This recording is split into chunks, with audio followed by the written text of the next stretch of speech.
Good morning बच्चों, विज्ञान study house में आप सभी का स्वागत है। मेरा नाम बादल कुमार है और मैं एक मेडिकल स्टूडेंट हूँ। साथ में 11th और 12th के बच्चे को बायोलॉजी भी पढ़ाता हूँ। तो बच्चों, आज हम शुरू करेंगे सबसे डिमांडिंग चैप्टर और नीट में सबसे पूछे जाने वाले चैप्टर को। ठीक है, ये जनरली यूनिट 7 के अंदर आता है, यूनिट 7 के अंदर आता है। और इसमें हम जो यूनिट 7 के अंदर में एक्चुअली यूनिट 7, यूनिट 5, 6, 7, ठीक है, जिसमें principle of inheritance and variations आती है, मॉलिक्यूलर बेसिस ऑफ इनहेरिटेंस आती है और एवोल्यूशन आती है। ठीक है, तो आज हम शुरू करेंगे चैप्टर 5, ठीक है, जो सबसे डिमांडिंग चैप्टर है और नीट में इससे सबसे ज्यादा क्वेश्चन पूछा जाता है। ठीक है, तो आज हम शुरू करते हैं principle of inheritance and variations. तो समझते हैं एक्चुअली ये जेनेटिक्स हम लोग शुरू कर रहे हैं। ठीक है, तो समझते हैं कि जेनेटिक्स क्या है। ठीक है, तो जेनेटिक्स क्या है? तो study of inheritance and variations is called genetics. ठीक है, इनहेरिटेंस और वेरिएशंस को स्टडी करना ही जेनेटिक्स कहलाता है, स्टडी करना ही जेनेटिक्स कहलाता है। ठीक, अब आप कहोगे सर ये इनहेरिटेंस और वेरिएशंस क्या है?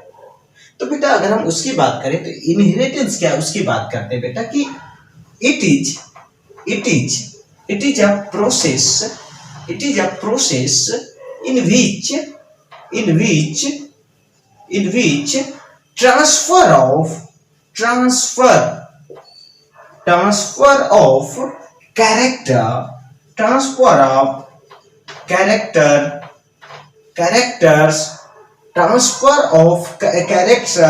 character from one generation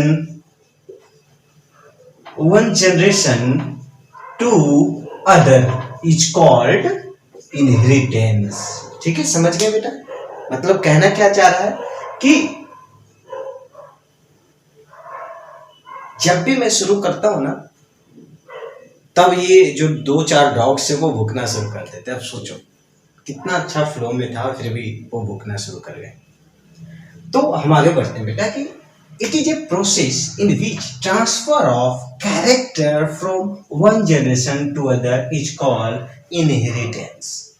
ठीक है, मतलब ये कहना चाह रहा है कि एक जनरेशन से दूसरे जनरेशन में इज कॉल्ड इनहेरिटेंस। ठीक है, मतलब बेटा मतलब ये है कि एक जनरेशन से दूसरे जनरेशन में मतलब पेरेंट्स टू जो उसके जो ऑफ स्प्रिंग है उनमें कैरेक्टर ट्रांसफर होना ही इनहेरिटेंस कहलाता है। समझ गए? इनहेरिटेंस कहलाता है बेटा जी।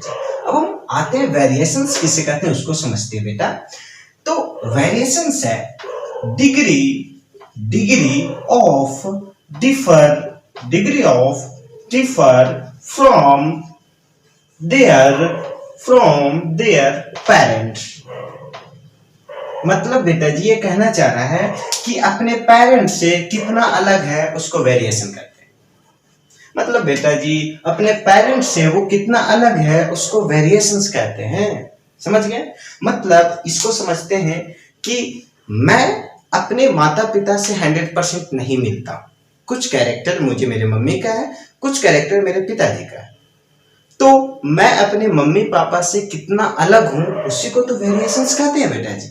उसी को तो वेरिएशंस कहते हैं कि मैं अपने मम्मी पापा से कितना अलग हूं, दैट इज कॉल्ड वेरिएशन। या फिर मैं अपनी दीदी से कैसे मैं अपनी बहन से कितना अलग हूं उसी को तो वेरिएशंस कहते हैं। इसका मतलब जो वेरिएशंस है वो वर्टिकल भी हो सकती है और हॉरिजॉन्टल भी हो सकती है बेटा जी। समझ गए? मतलब हम अपने जो मेरे पेरेंट्स हैं उनसे भी हम अलग हो सकते हैं और मैं अपनी सिस्टर से भी अलग हो सकते हैं। मतलब अलग हो सकते हैं क्या, होते ही हैं। ठीक है, तो यही वेरिएशंस कह रहा है बेटा जी कि degree of differ from there parent, वो अपने पेरेंट्स से कितना अलग है, अपने जो ब्रदर सिस्टर से कितना अलग है उसी को हम वेरिएशंस कहते हैं। ठीक है बेटा जी, चलिए अगर हम बात करें बेटा वेरिएशंस की तो जनरली एनसीईआरटी लिखता है कि जो वेरिएशंस है वो सेक्सुअल रिप्रोडक्शन, जो ऑर्गेनिज्म सेक्सुअल रिप्रोडक्शन कर रहे हैं उनमें वेरिएशंस देखा जाता है। ठीक है, तो हम ये कह सकते हैं कि sexual reproduction is equal to variations. ठीक है, वेरिएशन, ठीक है। Sexual reproduction is equal to variation, मतलब बेटा जी, मतलब ये है कि जहां पे सेक्सुअल रिप्रोडक्शन हो रहा है वहां पे हमें वेरिएशन देखने को मिल रहा है, वहां पे हमें वेरिएशंस देखने को मिल रहा है बेटा जी। चलिए अब बेटा यहाँ पे मेरी एक प्रश्न है आपसे, ठीक है, कि जो ये वेरिएशंस है, ठीक है, वेरिएशंस है, अच्छा शायद आप उसका आंसर नहीं दे पाओगे कि या फिर आप पढ़े होगे तो दे दोगे।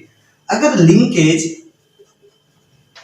लिंकेज ज्यादा होगा तो वेरिएशंस क्या होगा बेटा जी, वेरिएशन क्या होगा बेटा जी, अगर लिंकेज ज्यादा होगा तो वेरिएशन क्या होगा बेटा जी। तो जो पढ़े वो कहेंगे सर जहां पे लिंकेज ज्यादा होता है वहां पे वेरिएशंस कम हो जाता है, जहां पे लिंकेज ज्यादा होता है वहां पे वेरिएशंस कम हो जाता है, लेकिन जहां पे लिंकेज कम होगा वहां पे वेरिएशन सबसे ज्यादा देखने को मिलेगा। समझ गए बेटा जी। अब ये कहोगे कि सर ये और एक्सप्लेन कीजिए, तो जब मैं लिंकेज पढ़ाऊंगा बेटा तो उसको हम अच्छी तरह और एक्सप्लेन करेंगे, ठीक है। तो ये एक आपको रिकॉल की तरह मैं बता दिया था कि जहां पे लिंकेज ज्यादा होगी वहां पे वेरिएशन हमें कम देखने को मिलेगी, ठीक है बेटा जी। चलिए तो ये होगा। चलिए अब बेटा आगे आते हैं कि एनसीईआरटी एक लाइन लिखता है बेटा, कि एनसीईआरटी एक लाइन लिखता है, वो लाइन यहीं से मैं अगर ऐड करूं तो ज्यादा अच्छा रहेगा कि inheritance is the basis of heredity, inheritance is the basis of heredity. ये एनसीईआरटी का लाइन है बेटा, ये मेरा लाइन नहीं है, ठीक है। तो जो ये बोल रहा है एनसीईआरटी की inheritance is the basis of heredity, इसका मतलब क्या है बेटा जी, बेटा जी ये है इसका मतलब कि मैं अपने पिता से 100% नहीं मिलता हूं, लेकिन उनकी कुछ कैरेक्टर मुझ में दिखती है, जैसा कि वो जिस तरह चलते हैं मैं भी ऐसा ही चलता हूं, जिस तरह वो बातें करते हैं मैं भी उसी तरह बातें करता हूँ, वो बीच बीच में पॉज लेकर बातें करते हैं। कुछ कैरेक्टर हमें मम्मी से बहुत मिलती है कि वो बहुत इमोशनली वो एक्टिव है, मैं भी इमोशनली एक्टिव। तो जो चीजें दिख रही है मुझ में, मैं अपने पिता जी की तरह चल रहा हूँ, मैं उनकी तरह बातें कर रहा हूँ, मैं अपनी मम्मी की तरह ज्यादा इमोशनली आप ये कह सकते हो कोई कमजोर हूं, तो वो जो दिख रही है बेटा उसी को तो हेरिडिटी कहते हैं। जो दिख रही है कैरेक्टर उसी को हेरिडिटी कहते हैं। मैं अपने पिताजी की तरह चलता हूं, उनकी तरह बातें करता हूं, दैट इज कॉल्ड हेरिडिटी, ठीक है। तो वही कह रहा बेटा कि inheritance is the basis of heredity, inheritance is the basis of heredity, ठीक है। तो ये हो गया हेरिडिटी, ठीक है। अब बेटा आप जो एनसीईआरटी क्या लिखता है बेटा, ठीक है, एनसीईआरटी को आप फर्स्ट पेज के ही सबसे लास्ट पैराग्राफ में जब जाओगे तो एनसीईआरटी 2-3 वर्ड को के बारे में बात करता है। पहला वर्ड के बारे में बात करता है बेटा कि पहला वर्ड के बारे में बात करता है बेटा ये सिलेक्टिव ब्रीडिंग, ठीक है, सिलेक्टिव ब्रीडिंग, ठीक है। एनसीईआरटी बहुत प्यारा ऐसे लिखता है कि आई थिंक वो लिखा है कि जो लोगों को पता था कि जो वेरिएशंस हैं वो सेक्सुअल रिप्रोडक्शन के थ्रू होते हैं, लोगों को पता था कि वेरिएशंस है वो सेक्सुअल रिप्रोडक्शन की तरह होते हैं, ठीक है। तो वही चीजों को उठाकर जो आज के लोग वही चीजों को उठाकर सिलेक्टिव ब्रीडिंग करवाना शुरू कर दिया, क्योंकि उसको पता है कि सेक्सुअल रिप्रोडक्शन के थ्रू हमें वेरिएशंस देखने को मिलता है, तो सिलेक्टिव ब्रीडिंग करवाना शुरू कर दिया। या फिर आप ये कह सकते हैं आर्टिफिशियल सिलेक्शन करवाना शुरू कर दिया, ठीक है, आर्टिफिशियल सिलेक्शन करवाना शुरू कर दिया, ठीक है बेटा जी। अभी आप कहोगे सिलेक्टिव ब्रीडिंग क्या है, बेटा जी सिलेक्टिव ब्रीडिंग ये है कि हम अपने ऑफ स्प्रिंग में, ठीक है, एक डिजायरेबल कैरेक्टर पाना चाहते हैं। अब चीजों को थोड़ा क्लियर हो रही है, मतलब बेटा कि मैं अपने ऑफ स्प्रिंग में एक डिजायरेबल कैरेक्टर पाना चाहता हूं, तो हम उस कैरेक्टर को पाने के लिए हमें एक पर्टिकुलर कैरेक्टर के साथ ब्रीड करवाना ही सिलेक्टिव ब्रीडिंग कहलाता है, ये सिलेक्टिव ब्रीडिंग कहलाता है बेटा जी, ठीक है। ही सिलेक्टिव ब्रीडिंग कहलाता है। ठीक है, तो ये हो गया सिलेक्टिव ब्रीडिंग। तो ये हो गया introduction part of principle of inheritance and variations का। ठीक है, अब हम आगे आते हैं, जो मेंडल्स की जो भी एक्सपेरिमेंट थी उसके बारे में पढ़ते हैं। हाँ बेटा, इसमें कुछ टर्म है। ठीक है, इसमें कुछ टर्म है, तो मैं एक ही बार सारा टर्म नहीं लिख रहा हूँ, उसमें टाइम की ज्यादा बर्बादी होगी, वन शॉट करना। तो जैसे जैसे जो टर्म आते रहेंगे मैं उसको एक्सप्लेन करता रहूंगा। ठीक है, तो अब हम आगे बढ़ते हैं। बेटा, तो अब हम आते हैं मेंडल्स लॉ ऑफ इनहेरिटेंस। ठीक है, अब मेंडल्स लॉ ऑफ इनहेरिटेंस क्या है उसको देखते हैं। ठीक है, तो मेंडल्स लॉ ऑफ इनहेरिटेंस आपको पता है कि वो ग्रेगर मेंडल सर के दिया गया एक लॉज था। ठीक है, जो Mendel's law of inheritance, Gregor sir की जो जन्म हुई थी मेंडल सर की, वो 22 जुलाई 1822 में हुई थी। ठीक है, 22 जुलाई 1822 में हुई थी। ठीक है, एक्चुअली उन्होंने एक एक्सपेरिमेंट किया था, उस एक्सपेरिमेंट का नाम है हाइब्रिडाइजेशन एक्सपेरिमेंट। उस एक्सपेरिमेंट का क्या नाम है बेटा जी? हाइब्रिडाइजेशन एक्सपेरिमेंट नाम है। ठीक है, हाइब्रिडाइजेशन एक्सपेरिमेंट नाम है। ठीक है, अब हम आगे आते हैं, और वो किस पे एक्सपेरिमेंट किए थे, वो उनकी एक्सपेरिमेंट किस चीज पे थी? तो उनकी एक्सपेरिमेंट थी बेटा, वो गार्डन पी के ऊपर थी। ठीक है, गार्डन पी के ऊपर थी, जिसको गार्डन पी को पायसम सटाइपम भी इसको कहते हैं। ठीक है, इसका बोटेनिकल नाम है। और ये जो एक्सपेरिमेंट टोटल 7 साल तक चली थी बेटा जी। ये जो एक्सपेरिमेंट है वो टोटल 7 ईयर्स तक चली थी। ठीक है, 7 ईयर्स तक चली थी। 1856 से लेकर 1863 तक ये एक्सपेरिमेंट चली थी। टोटल 7 साल तक चली थी। ठीक है, टोटल 7 साल तक चली थी। ठीक है, उसके बाद ही published a book experiment of plant. ठीक है जी, ये 7 साल की एक्सपेरिमेंट हुआ, 63 तक चली, और 65 में उन्होंने एक बुक पब्लिश किया जिसका नाम था experiment of plant, experiment on plant. ठीक है, एक्सपेरिमेंट ऑन। ठीक है, अब बेटा जी, अब यहाँ पे जो मैं ये लाइन बोला, इस लाइन में बहुत कुछ छिपा है। ठीक है, किसी इंसान का दर्द छिपा है, किसी इंसान की मेहनत जो पानी में मिलती है ना वो छिपा हुआ है, किसी इंसान के कॉमन इंसान से एक फादर ऑफ जेनेटिक्स बनने तक का सफर छिपा हुआ है। ठीक है, इस बुक में। ठीक है, तो आगे इस लाइन को समझते हैं बेटा। जब मेंडल सर 1865 में, बेटा जी, जब मेंडल सर 1865 में ये जो बुक पब्लिश किए एक्सपेरिमेंट ऑन प्लांट, तो लोग इन पे हंसे, इनको कोई रिकॉग्नाइज ही नहीं किया। ठीक है, इस बुक को कोई वैल्यू नहीं दिया। कहा यार ये कौन सी काम करके आए हो यार, कुछ तो किसी को तो समझ में नहीं आ रहा। तुम बायोलॉजी में मैथ डाले हो, तुम स्टैटिक्स डाले हो। ठीक है, बायोलॉजी में कौन मैथ यूज करता है, बायोलॉजी में स्टैटिक्स कौन यूज करता है? और उस वक्त ये सब सारी चीजें बोलकर इनकी इस एक्सपेरिमेंट को लोग मजाक उड़ाए और या फिर एक्सेप्ट नहीं किए। समझे, इस एक्सपेरिमेंट को सबने मजाक उड़ाया और वो उनकी एक्सेप्ट नहीं की। समझ नहीं बेटा जी, एक्सेप्ट नहीं की। क्यों नहीं किए, कारण मैं बताता हूं। क्योंकि बेटा इन्होंने बायोलॉजी में फर्स्ट टाइम मैथ यूज किए थे, फर्स्ट टाइम उन्होंने मैथमेटिकल कैलकुलेशन यूज किया था, किए थे, मैथमेटिकल कैलकुलेशन यूज किए थे। पहली बार स्टैटिक्स यूज किए थे, पहली बार स्टैटिक्स यूज किए थे।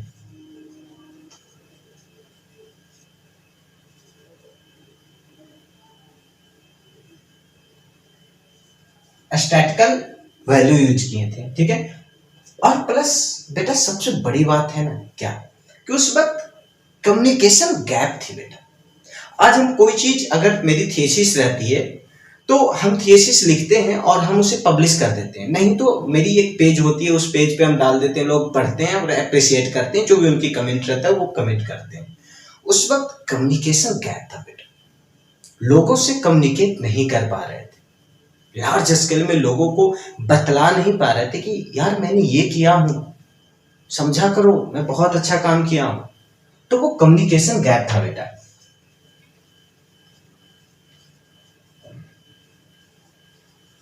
ठीक है, फिर उस वक्त उन्होंने पहली बार फैक्टर शब्द का इंट्रोड्यूस किया था।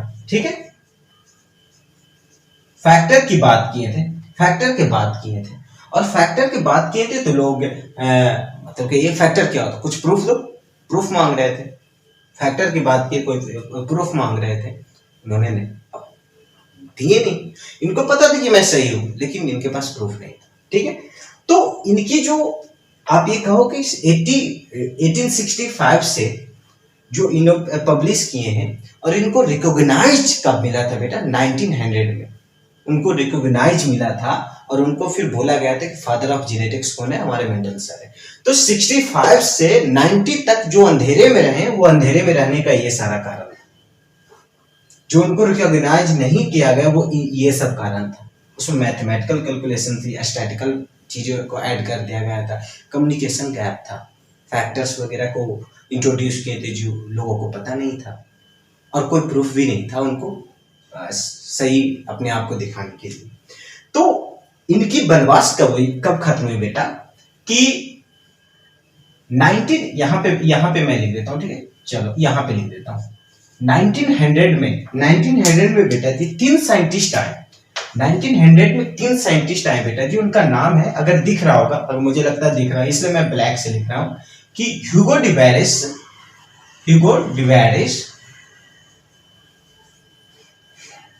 कार्ल्स कॉन्स एंड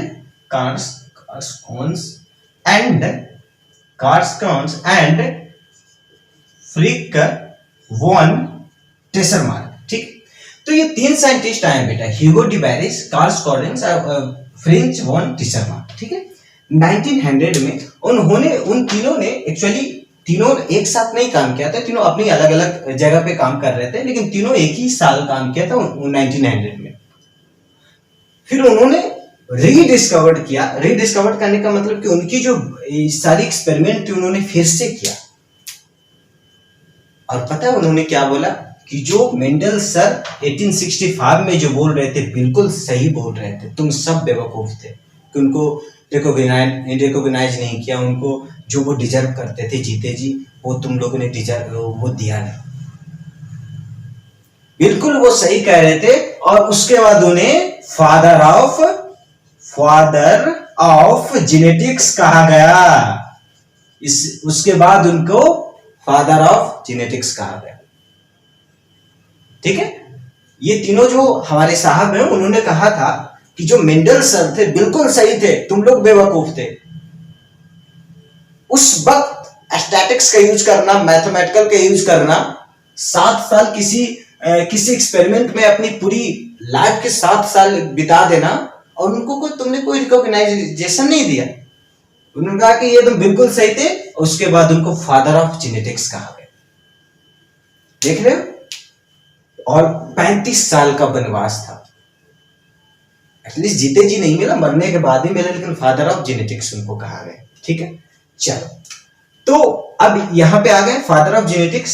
ये उनकी जो 1865 में जो पब्लिश की, तो उनकी क्या क्या खामियां थी, मतलब खामी नहीं, सॉरी, मतलब लोग क्या क्या खामियां समझ रहे थे, लेकिन वो सारा सही था।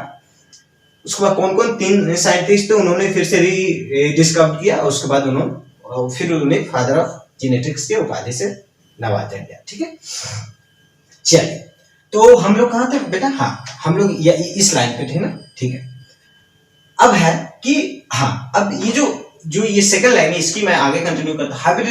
हाइब्रिडाइजेशन जो एक्सपेरिमेंट था वो इंट्रा स्पेसिफिक हाइब्रिडाइजेशन था।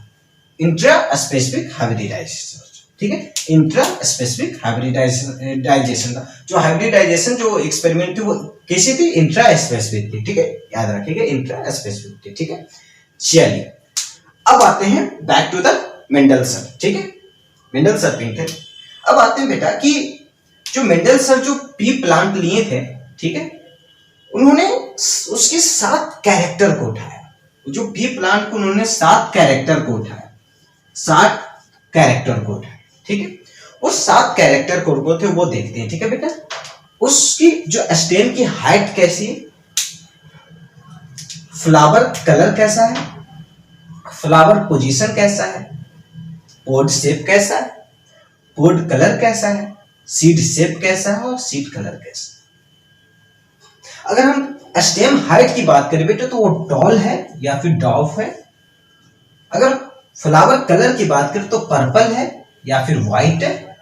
अगर हम फ्लावर पोजीशन की बात करें बेटा तो एक्सियल है या टर्मिनल है।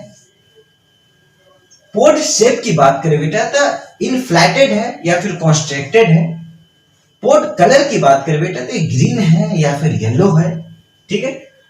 सीड शेप की बात करें बेटा तो राउंड है या फिर रिंकल है, या फिर सीड कलर की बात करें बेटा तो येलो है या फिर ग्रीन, येलो है या फिर ग्रीन है। ये सारे बेटा बेटा जी ये डोमिनेंट कैरेक्टर है। ये सारे कैसे कैरेक्टर है बेटा जी? डोमिनेंट कैरेक्टर है, डोमिनेंट कैरेक्टर। और ये सारे रिसेसिव कैरेक्टर है बेटा जी, ये सारे रिसेसिव कैरेक्टर है बेटा जी, समझ गए? ये सारे रिसेसिव कैरेक्टर। तो अगर नीट में पूछ दिया बेटा कि 7 कौन कौन से कैरेक्टर थे, ऐसे ये नीट में इतना लंबा तो नहीं पूछेगा, लेकिन मैच द फ्लोइंग में एक दो कैरेक्टर देके भी सॉरी पूछ सकता है। तो अगर नीट में आप हो तो आप 7 कैरेक्टर को याद कर लो, ठीक है। अगर आप बोर्ड में हो तो ये आपको 5 नंबर में पूछ सकता है, ठीक है। 7 कौन कौन से कैरेक्टर थे, तो ये सारा थे, ठीक है। अगर हम डोमिनेंट और रिसेसिव की बात करें बेटा जी, तो जो डोमिनेंट है वो होमोजाइगस भी हो सकता है और हेटेरोजाइगस भी हो सकता है। मतलब बेटा जी कि ये वाला भी डोमिनेंट हो सकता है और ये वाला भी डोमिनेंट हो सकता है। तो आप कहोगे सर ये वाला क्या है? दोनों सेम है बेटा, तो होमोजाइगस डोमिनेंट हो सकता है बेटा जी, होमोजाइगस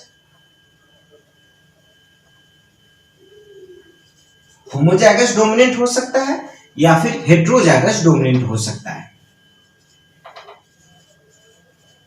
हेटेरोजाइगस डोमिनेंट हो सकता है, ठीक है बेटा जी, हेटेरोजाइगस डोमिनेंट हो सकता है, ठीक। तो अगर हम डोमिनेंट की बात करें तो वो होमोजाइगस भी हो सकता है, हेटेरोजाइगस भी हो सकता है। लेकिन अगर रिसेसिव की बात करें बेटा जी, तो रिसेसिव सिर्फ ओनली होमोजाइगस रिसेसिव ही होते हैं। कैसे होते हैं बेटा जी? होमोजाइगस रिसेसिव, होमोजाइगस रिसेसिव भी ही होते हैं, ठीक है बेटा जी।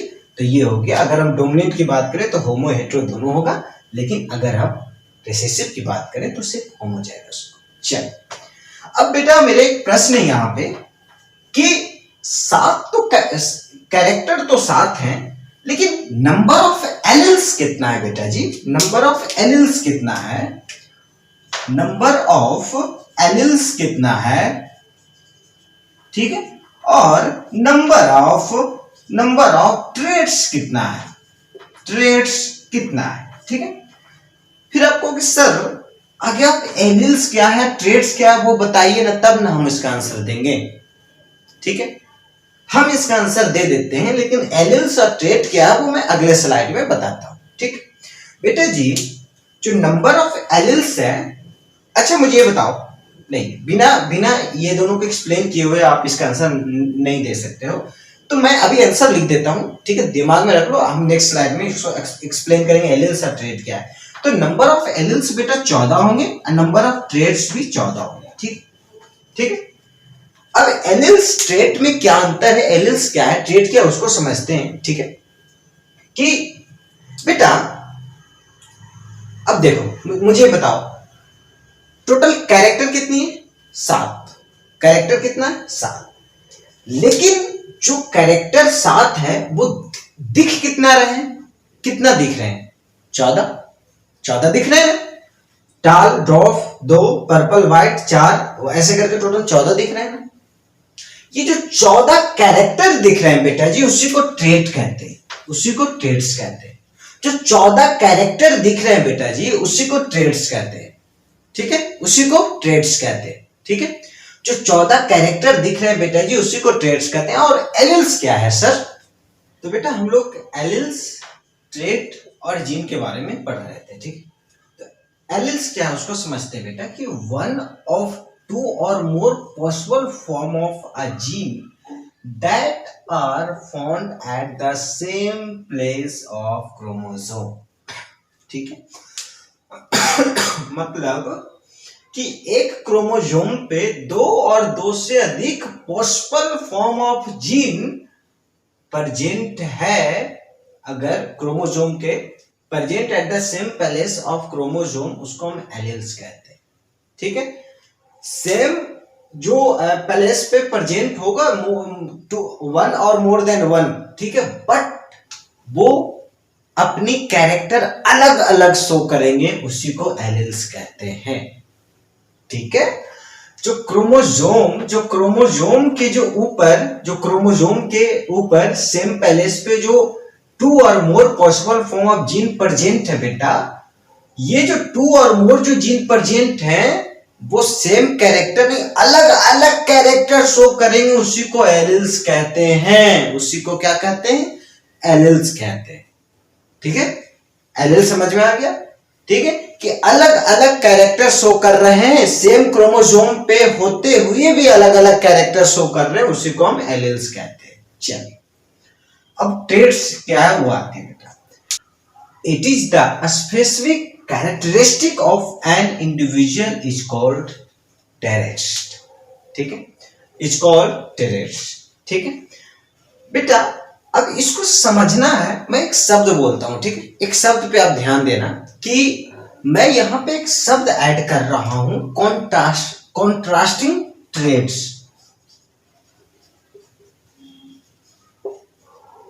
कॉन्ट्रास्टिंग ट्रेड्स, ठीक है, ये क्या शब्द है बेटा? जनरली जो मेंडल सर थे, जो पी प्लांट लिए थे, ठीक है, तो हमने अभी आपको बताया कि टोटल ट्रेड्स कितने थे? ठीक है, 14। ठीक है, तो इसी ट्रेड्स को सर, जो मेंडल सर है, वो कॉन्ट्रास्टिंग ट्रेड्स के नाम दे दिए। ठीक है, मतलब कि जो टाइप्स ऑफ फीचर, मतलब ये it is the specific characteristic of an individual. यहां पे इंडिविजुअल का मतलब है कि वो जो वो प्लांट है, पी प्लांट है, जिसपे एक्सपेरिमेंट किया गया था।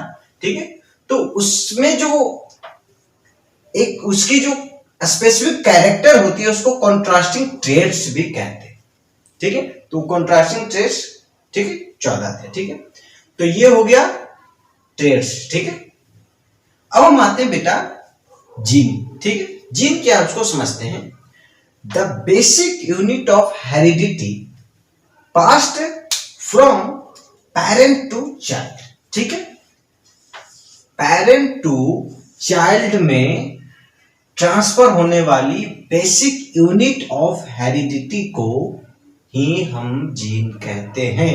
अब हेरिडिटी क्या है, ये अभी हम लोगों ने डिस्कशन कर लिया।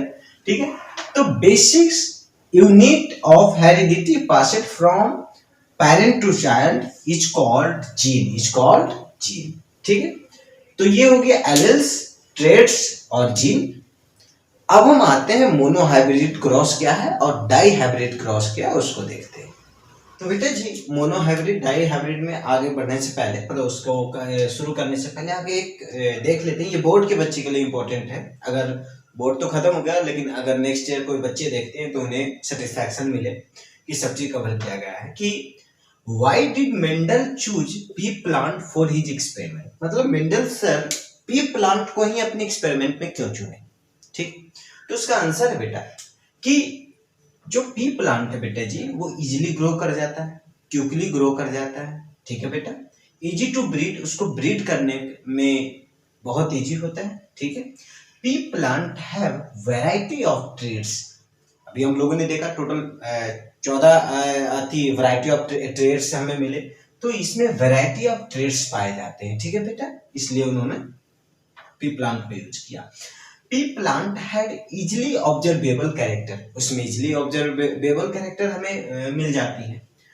The flowers of the plant are bisexual. Yes yes yes, the flowers of plant is bisexual. ये भी एक कारण है कि पी प्लांट को चुना गया था। समझ गए? दे आर सेल्फ पॉलिनेशन, वो सेल्फ पॉलिनेशन शो करता है। Self pollination, cross pollination easily perform तो उस पर किया जा सकता है। समझ गए?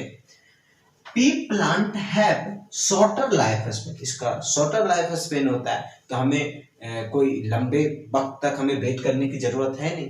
ठीक है, इसका शॉर्टर लाइफ स्पेन होता है, तो अपना जो भी रिजल्ट तुरंत दे देता है हमें।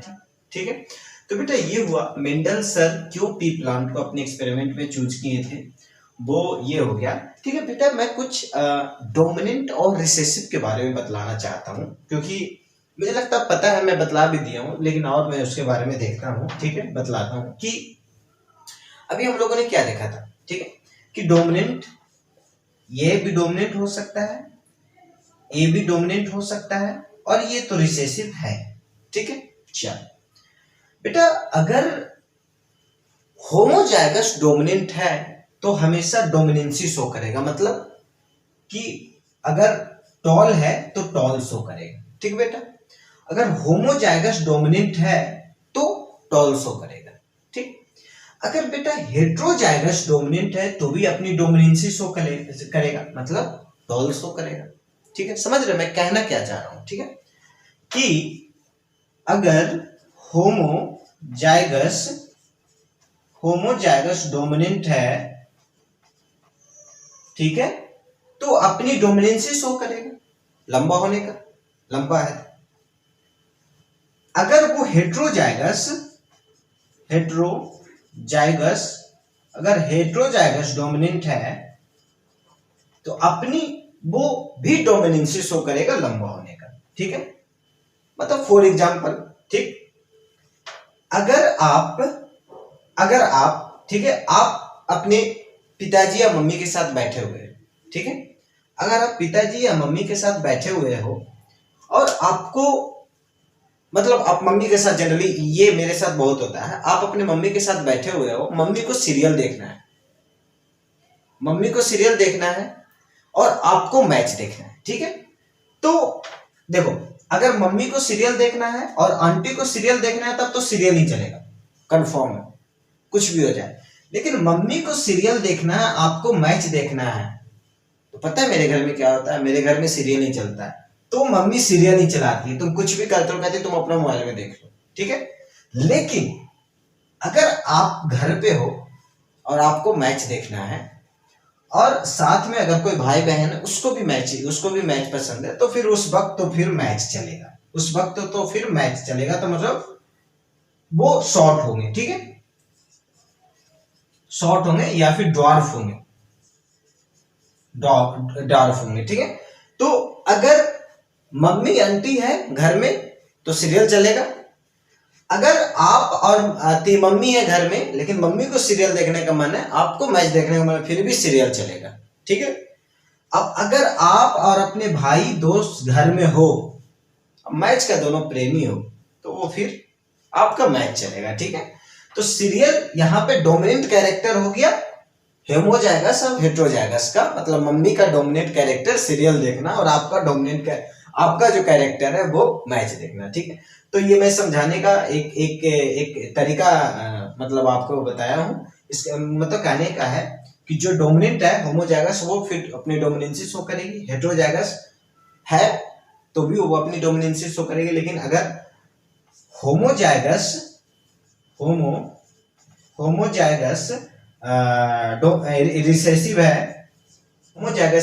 रिसेसिव है तो अपनी जो उसकी जो रिसेसिव कैरेक्टर है वो शो करेगी। ठीक है, तो ये मैं होमोजाइगस हेट्रोजाइगस के को बताने की कोशिश करता हूँ। एक्चुअली मैं पीछे भी बतला दिया था, लेकिन मैं सोचा कि और बतला देता हूँ। ठीक है, तो ये वो होमोजाइगस और हेट्रोजाइगस। ठीक है, और ये why did Mendel choose P plant in his experiment, ये हो गया। ठीक है, अब हम आते हैं जो मोनोहाइब्रिड क्रॉस और डाइहाइब्रिड क्रॉस पे। ठीक है बेटा, मोनोहाइब्रिड क्रॉस है वो जनरली हम उसे मोनोहाइब्रिड क्रॉस में सिंगल कैरेक्टर को क्रॉस करवाते हैं। ठीक है, सिंगल कैरेक्टर को। ठीक है, अगर हम पेरेंट की बात करें, ठीक है, तो अगर हम पेरेंट की बात करें बेटा, तो अगर हम टॉल ले, अगर हम पेरेंट की बात करें, अगर हम टॉल ले, ठीक है, अगर हम टॉल ले, ठीक है, अगर हम टॉल ले, ठीक है, और यहाँ पे ड्वार्फ ले, ठीक है,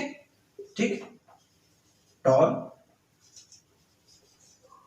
ठीक है, अगर हम सिर्फ सिंगल कैरेक्टर ले, चाहे हम टॉल ले चाहे हम ड्वार्फ का, तो इसमें अगर गैमेट की बात करें बेटा, गैमेट की बात करें तो ये दोनों टी है, मतलब कैपिटल टी है तो कैपिटल टी निकलेगा, ये दोनों स्मॉल टी है तो स्मॉल टी निकलेगा। ठीक है, समझिए आराम से मैं करना क्या चाहता हूं। अगर दोनों को क्रॉस करवाते हैं बेटा तो एक कैपिटल टी और स्मॉल टी निकलेगा। ठीक है, और अभी हम लोगों ने क्या बात किया था बेटा जी, कि ये जो कैपिटल टी या स्मॉल टी है, मतलब कि ये मेरे माता जी हैं और ये मैं हूं, और माता जी को मेरे सीरियल देखना है, तो क्या चलेगा बेटा? सीरियल चलेगा। मतलब टॉल। मतलब जो कैपिटल टी स्मॉल टी है, आप ये मत समझना कि यहाँ पे जो स्मॉल टी आ गया तो इसका कैरेक्टर डॉट का कैरेक्टर शो होगा। नहीं नहीं नहीं, ये यहां भी टॉल का कैरेक्टर शो होगा। अभी हम लोगों ने बात किया था कौन? ये हेट्रोजाइगस। हेट्रोजाइगस, हेट्रोजाइगस डोमिनेंट, ठीक है, हेट्रोजाइगस डोमिनेंट, ठीक है।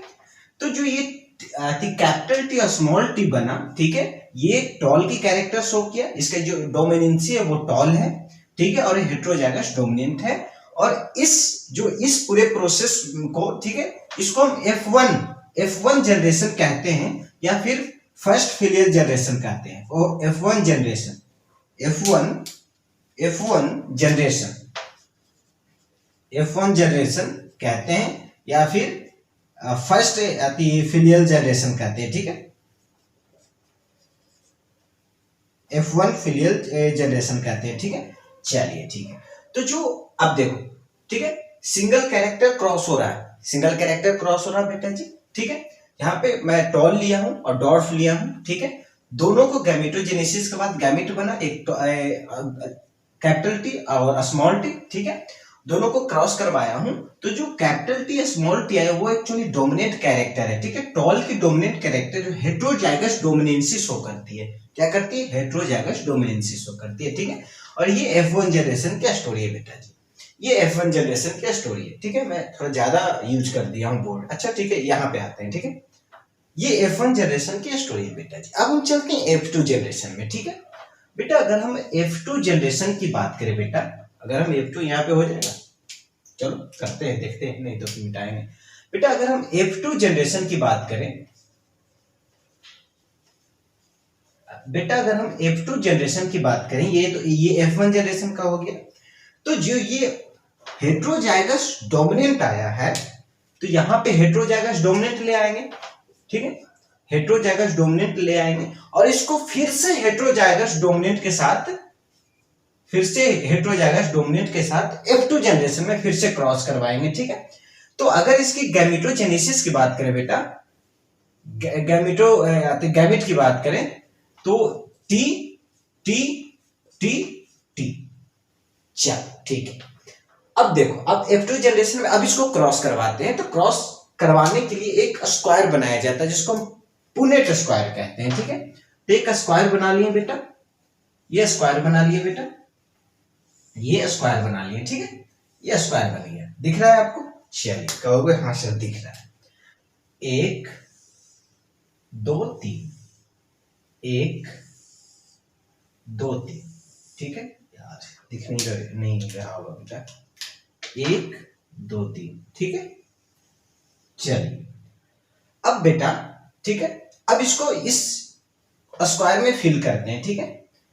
एक बड़ा टी छोटा टी, एक बड़ा टी छोटा टी, ठीक है बेटा जी, बड़ा टी छोटा टी। अब इसको क्रॉस करवाते हैं, टी टी दोनों मिला तो टी टी बना, बड़ा टी छोटा टी मिला तो बड़ा टी छोटा टी बना, छोटा टी बड़ा टी बना तो छोटा टी बड़ा टी बना, और छोटा छोटा मिला तो छोटा छोटा बना, ठीक।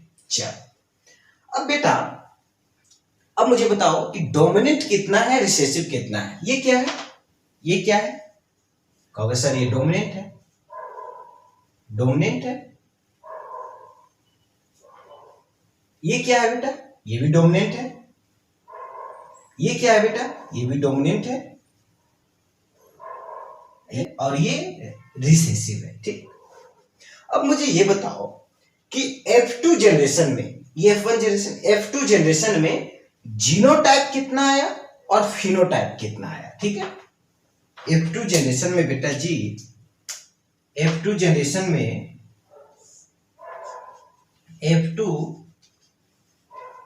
F2 जनरेशन में जीनोटाइप कितना आया? जीनोटाइप कितना आया बेटा जी, और फिनोटाइप कितना आया? दिख रहा होगा ना मैं जो लिख रहा हूं, क्योंकि ये थोड़ी सी मुझे लग रहा है ये कम चल रहा है। तो अच्छा मुझे ये बताओ बेटा कि जीनोटाइप इसमें कितना है? जीनोटाइप जीनोटाइप का मतलब है कि अब देखो, ये जो एक है वो होमोजाइगस डोमिनेंट है, हेट्रोजाइगस डोमिनेंट है, हेट्रोजाइगस डोमिनेंट है और होमोजाइगस रिसेसिव है। तो इसमें जीनोटाइप कितना हुआ? एक होमोजाइगस डोमिनेंट, दो हेट्रोजाइगस डोमिनेंट और एक होमोजाइगस डोमिनेंट रिसेसिव। ठीक है, ठीक है, ये दोनों एक एक मतलब एक एक दो हो गया, एक और एक दो।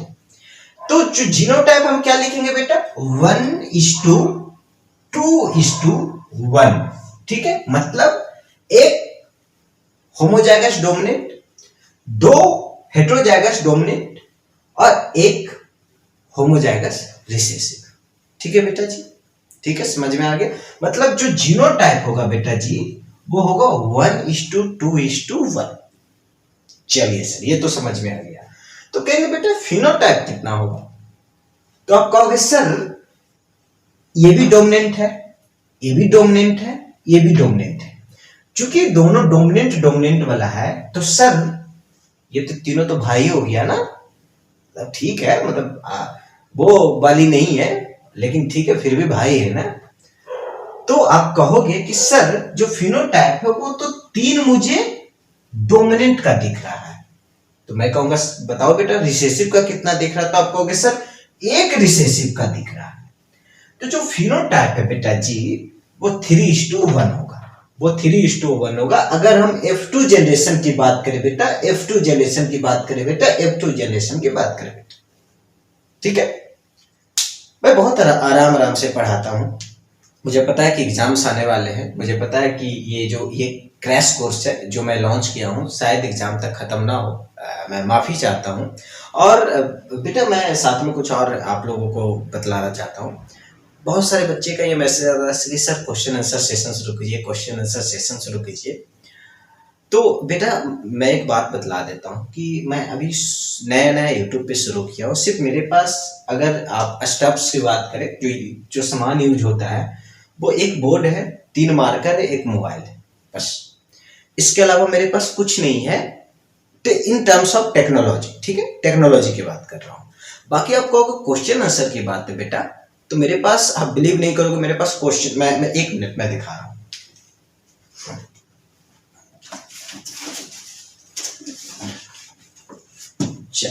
पता है ये बेटा, ये देख रहे हो आप लोग, ये देख रहे हो, ये सारा प्रीवियस ईयर का क्वेश्चन है। मैं जब मेरी नीट में सिलेक्शन हुई थी मुझे यही पढ़कर मेरी सिलेक्शन हुई थी। ये टोटल आप ये मान लो कि 4000 से 5000 ये क्वेश्चन है। फिर मेरे पास एक एनसीईआरटी का मेरे एक दोस्त के पास है, वो इतनी मोटी, आप मान लो कि उसमें ऑलमोस्ट आप 10 से 12,000 क्वेश्चन उसमें होंगे। 4000 क्वेश्चन से 5000 क्वेश्चन, 4000 तो मिनिमम क्वेश्चन इसमें होंगे। तो मेरे पास 15,000 क्वेश्चन है बेटा, मेरे पास 15,000 क्वेश्चन है, प्लस मेरे मोबाइल के पीडीएफ में हजार क्वेश्चन का सेट बना हुआ। आप बिलीव नहीं करोगे, हजार क्वेश्चन का सेट बना हुआ है। मतलब मेरे पास मटेरियल बहुत है बेटा आप लोग को देने के लिए, लेकिन पता है क्यों नहीं दे पा रहा हूं? क्योंकि मेरे पास वो टेक्नोलॉजी नहीं है कि मैं डिलीवर कर सकूं। अब मैं अगर बोर्ड पे लिख लिख के आपको सब करूंगा तो आपका भी वक्त खराब होगा, मेरा भी वक्त खराब। मेरा क्लास रहता है, मैं अपनी कॉलेज जाता हूँ, मेरी क्लास रहती है, तो मैं उसमें थोड़ी सी बिजी रहता हूँ। फिर यहाँ पे लिख लिख के करूंगा तो और ज्यादा प्रॉब्लम होगी। तो मैं माफी चाहता हूँ इस साल के लिए, लेकिन मैं प्रॉमिस करता हूँ कि जैसे जैसे ये चैनल ग्रो करेगा मैं भी और जो टेक्नोलॉजी वाली सामान ऐड करूंगा।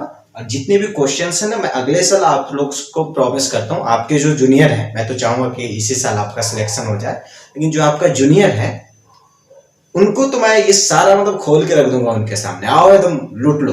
तो यही कहना था। तो बहुत बच्चे का जो क्वेश्चन आंसर सेशन की जो डिमांड थी, इस साल के लिए माफ कर दो, क्योंकि अब 8, 10, 15 दिन ही टाइम बच रहे हैं।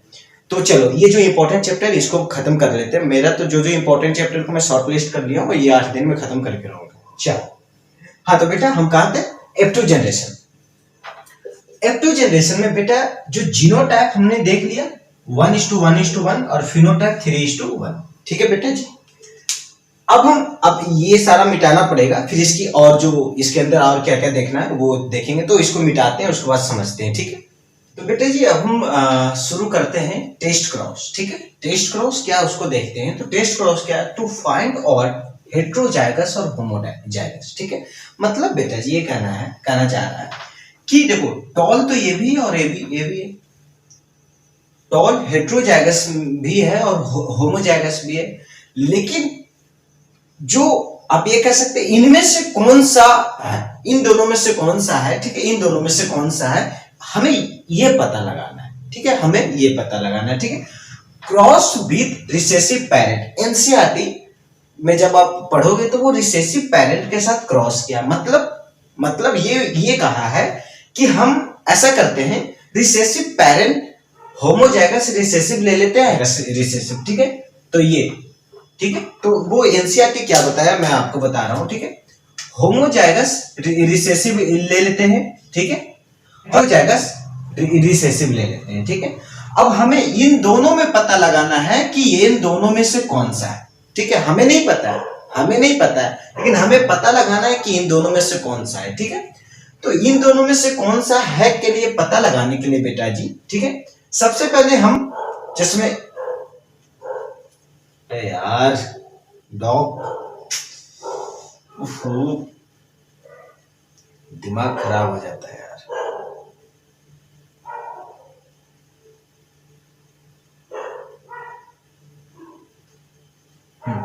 चल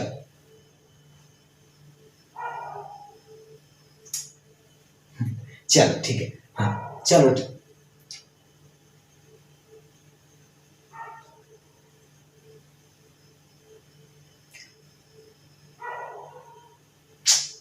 सॉरी बेटा। चलो ठीक है, तो होमोजाइगस रिसेसिव ले लिए, ठीक है। एनसीईआरटी कह रहा है कि होमोजाइगस रिसेसिव ले लेते हैं, ठीक है। ये पेरेंट का होमोजाइगस रिसेसिव ले लेते हैं। अब हम इन दोनों को क्रॉस करवाते हैं बेटा, चेक करते हैं, क्रॉस करवा के पता लगाते हैं कि वो होमोजाइगस है या फिर हेट्रोजाइगस है, ठीक है। तो अब इन दोनों के चेक कैसे होगा, ठीक है। अगर इसको है उसको होमोजाइगस डोमिनेंट से क्रॉस करवाएंगे, ठीक है, होमोजाइगस डोमिनेंट से करवाते हैं। और अब इसको हेट्रोजाइगस डोमिनेंट से करवाते हैं, ठीक है। पुनेट स्क्वायर बना लेते हैं, बना ले पुनेट स्क्वायर। थोड़ा सा इसको नीचे कर देता हूं तब पुनेट स्क्वायर में फिट बैठेगा, इसको भी थोड़ा नीचे। चल पुनेट स्क्वायर बना लो बेटा। हाँ सर बना लीजिए। चलिए बेटा बना लिए, ठीक है, दिख रहा होगा ना, बना ली, ठीक है। और यहां भी बना लेते हैं बेटा, शायद नहीं दिख रहा होगा, यहां भी बना लेता हूं, ठीक।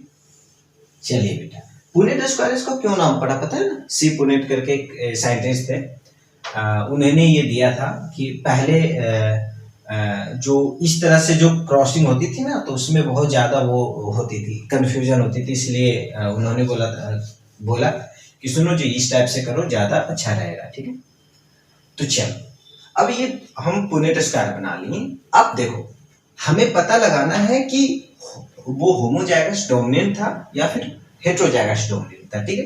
तो चलो अब हम क्रॉस करवाते हैं, तो बड़ा टी छोटा टी, ठीक है, बड़ा टी छोटा टी, बड़ा टी छोटा टी, बड़ा टी छोटा टी। अच्छा मुझे बेटा बताओ यहाँ पे क्या सारे टॉल हैं या फिर सारे डॉर्फ हैं? तो आप कहोगे सर सारे टॉल हैं, कौन सा, हेट्रोजाइगस सारे टॉल हैं। तो all are tall, all are tall. क्या बात, क्या रिदम बना है, ठीक है। तो ये सारे टॉल, ठीक है बेटा जी। अब हम हेट्रोजाइगस डोमिनेंट में आते हैं, ठीक है। ये होमोजाइगस डोमिनेंट। अब हेट्रोजाइगस डोमिनेंट में एक, ठीक है, ये टॉल आ गया, ये भी टॉल आ गया, वाह, ये यहाँ पे ड्वार्फ आया और यहाँ पे ड्वार्फ आया और यहाँ पे भी ड्वार्फ आया, ठीक बेटा जी। मतलब इसमें बेटा जी 50% टॉल है और इसमें 50% डॉर्फ है, ठीक है, ड्वार्फ है, ठीक है। मतलब इसमें 50% टॉल है, 50% डॉर्फ, ठीक है। अब इसमें यह है बेटा कि इसमें ऑल आर टेल, ठीक है। तो ये तो ऑल आर टेल है। अब यहाँ पे ध्यान देने वाली बात है कि बेटा जो 50% टॉल है, 50% डॉर्फ है, ठीक है, एनसीईआरटी लिखता है। अच्छा, इसका इसका आगे फिनोटाइप और जीनोटाइप देख लेते हैं। अच्छा बेटा मुझे बताओ कि जो 50% अगर टॉल है, 50% ड्वार्फ है, तो इसका जो जीनोटाइप कितना होगा? जीनोटाइप कितना होगा? तब कहोगे सर 2-2 ये है तो 2:2 मतलब 1:1 होगा। कहेंगे क्या बात है, शाबाश। तो मैं पूछ रहा हूँ बेटा फिनोटाइप कितना होगा? तो आप कहोगे सर क्या मजाक कर रहे हो सर, ये भी 2 है, ये भी 2 है, तो इसको 2:2 मतलब इसका भी 1:1 होगा। ठीक है, तो कब क्या बात है यार। तो एनसीईआरटी पता है बेटा क्या लिखता है? एनसीईआरटी लिखता है कि अगर आप होमोजाइगस रिसेसिव को अगर आप हेट्रोजाइगस डोमिनेंट के साथ, देखो ये हमें पता लगाना है कि अगर हेट्रोजाइगस डोमिनेंट पेरेंट अगर होमोजाइगस रिसेसिव के साथ अगर उसको आप क्रॉस करवा रहे हो, तो आपका जो डॉर्फ और टॉल होने की जो परसेंटेज है, जो अनुपात है, वो 1:1 पे आएगी। ठीक है, 1:1 पे आएगी। ठीक, लेकिन अगर आप होमोजाइगस डोमिनेंट और होमोजाइगस रिसेसिव को अगर आप करवा रहे हो, तो टॉल आने की जो चांसेस है, जो टॉल 100% टॉल आएगी। ठीक है, 100% टॉल आएगी, 100% टॉल आएगी। तो ऐसे ही हम टेस्ट क्रॉस करके हम होमोजाइगस हेट्रोजाइगस को पता लगाते हैं। ठीक है, होमोजाइगस और हेट्रोजाइगस को हम पता लगाते हैं। ठीक है, चलिए तो बेटा आज की क्लास यहीं पे खत्म करते हैं। मैं अभी एनसीईआरटी देख रहा था तो मुझे लगा कि ये टोटल 3 क्लास में खत्म होगा। तो चूंकि ये इम्पोर्टेंट चैप्टर है तो मैं चाह रहा हूँ कि इसको थोड़ा मतलब थोड़ी कंट्रोल में पढ़ाऊँ। कंट्रोल का मतलब है कि मतलब थोड़ा वक्त दो और पढ़ाऊँ। तो ये 3 क्लास में जाएगा। पहला ये हुआ, और जो नेक्स्ट में लॉज वगैरह देखेंगे, डाई हाइब्रिड देखेंगे, और बाकी जो भी मतलब 2 क्लास हमें और लगेगी। ठीक है, तो आज की क्लास यहीं पे ख़त्म करते हैं। अगर आपको वीडियो पसंद आए तो प्लीज़ लाइक करें, शेयर करें, चैनल को सब्सक्राइब करें। और ये सबसे मोस्ट डिमांडिंग चैप्टर था, तो मैं चाहता हूँ कि खूब शेयर करें, बच्चों के साथ पहुँचे। मैं एकदम ईजी वे में समझाने की कोशिश किया हूँ। तो ठीक है, ऐसे ही प्यार देते रहिए। तब तक के लिए थैंक यू।